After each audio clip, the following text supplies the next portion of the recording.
So my name is Richard Noble, Walk Across America for Civil Rights, and I am talking to... My name is Volmer Overton. I'm a native Austinite. I've lived in Austin for 64 years, all my life. Born here, and I've been here all my life. Yeah, you were telling me recently about a story of owning your van. What happened there? I had this 1975 Chevrolet van. It was old and rusty and ragged, and I was driving it and been driving it for years and years, like 35 years.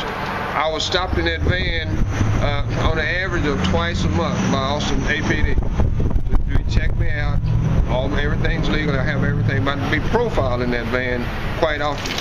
And it was like a regular routine of the Austin police stopping me and checking me out in that van. Did you bring up the fact that you felt to the officers that they had no reason to pull you over except the fact that you're a black man in a van? I discussed this with them, that I had broken city, traffic rules, and I was stopped. They're like, "Why did you stop me?" And usually they would come up with something pretty regular, like, "Well, sir, you were weaving like you were drunk or something." And I said, "Well, look, fellas, I don't even drink, so that's not the real issue. It's something else." So why was I stopped? And they just keep coming up with stories, and it's the same old story every time I'm stopped.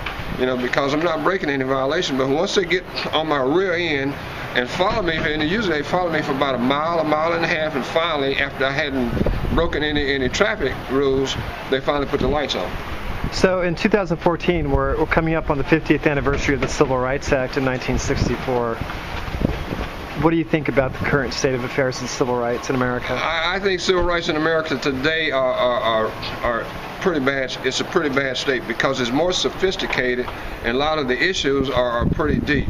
But as far as this country being wide open, civil rights by all people, I think we've gone backwards in many years. You think this is something that the president should revisit, the Civil Rights Act, and bring it into a national discussion? I think it should be brought into a national discussion, because a lot of people put it on the back burner and try to totally avoid the issue, try to avoid discussion of the issue. But I think more we discuss it, especially at the level of the president, that it's something serious that's going on in this country. And a lot of people's rights, civil rights, are being violated. And there's really nowhere to take this now, because everybody thinks everything is okay. And we're far from being okay where we need to be as a nation.